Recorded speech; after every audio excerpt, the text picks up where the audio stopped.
Saudi அரேபியாவின் பாதுகாப்பு அமைச்சர் காலித் பின் சல்மானை பாகிஸ்தானின் ராணுவ தலைமை தளபதி ஆசிம் முனீர் நேரில் சந்தித்து உரையாடியதாக தகவல் வெளியாகியுள்ளது.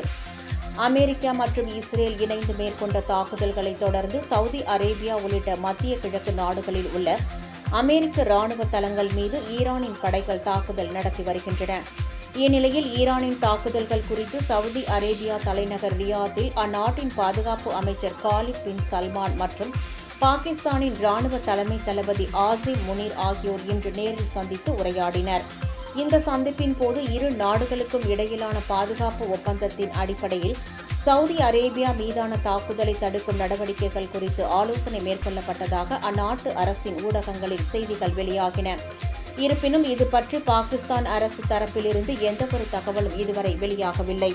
கடந்த 2025ஆம் ஆண்டு செப்டம்பர் மாதம் சவுதி அரேபியா மற்றும் அணு ஆயுத சக்தி கொண்ட பாகிஸ்தான் இடையே ராணுவ ஒப்பந்தம் ஒன்று கையெழுத்தானது. அதன் அடிப்படையில் இரு நாடுகளில் ஏதேனும் ஒன்றின் மீதான தாக்குதல் மற்றொன்றின் மீதான தாக்குதலாக கருதப்படும் என அறிவிக்கப்பட்டது குறிப்பிடத்தக்கது.